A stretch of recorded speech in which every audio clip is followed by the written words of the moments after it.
आणि त्यातल्या त्यात बीड जिल्हा मराठा ओबीसी आरक्षण लढाईची जणू एक प्रयोगशाळा बनलाय। या सगळ्या गदारोळात काय होतंय माहितीये का? अनेक गैरसमजातून, चुकीच्या शब्दांमधून जातीची दरी वाढत चालली आहे। अतिशयोक्ती वाटेल, पण कुणाला या आरक्षणाच्या संघर्षात माणूस माणसात राहिलेला नाहीये। समाजात प्रचंड कटुता निर्माण झाली आहे। माणसं एकमेकांकडे संशयाने पाहू लागली आहेत।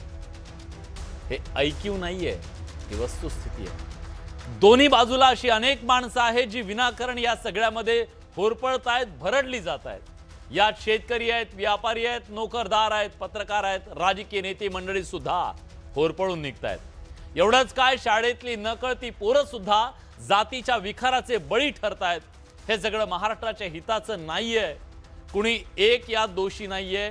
दोन्ही बाजूनी शब्दाचा जो मारा सुरू आहे त्यातून ही दरी वाढत चालली आहे। याचं भान सगळ्यांनी बाळगणं गरजेचं आहे। या सगळ्यात कुणाचं नेतृत्व उभं राहत असेल, कुणाला राजकीय फायदा होत असेल, कुणाचे स्कोर सेट होत असतील, पण सामान्य माणूस मात्र गोंधळून गेलाय।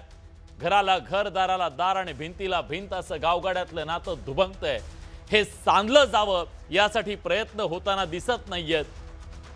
जे होतायत ते तोकडे आहेत आणि बाकीचे फाटक्यात पाय घालून ते अधिक फाडण्याचा प्रयत्न करतायत। हे अतिशय दुर्दैवी आहे। सामान्य माणसाला या सगळ्याचा अक्षरशः उभं आलाय, पण तो बोलू शकत नाहीये, ही परिस्थिती आहे।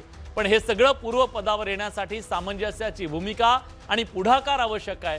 ताणून धरण्यापेक्षा चर्चेतून मार्ग काढणं गरजेचं आहे। नेत्यांनी जाहीर व्यासपीठावरून विखारी बोलण्यापेक्षा कायदेशीर बोलणं गरजेचं आहे।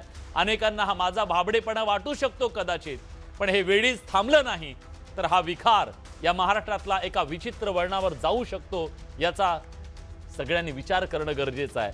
मराठा समाज आरक्षण मिळवण्यासाठी आणि ओबीसी समाज आरक्षण टिकवण्यासाठी रस्त्यावर लढतोय, पण ही लढाई न्यायालयीन आहे। त्यामुळे गेली काही दिवस महाराष्ट्रात आरक्षणाचा जो सगळा लढा आणि धगधगतोय त्या सगळ्यामध्ये 2 सप्टेंबरच्या त्या GR नंतर एक प्रकारचं राजकारण सुरू झालेलं आहे।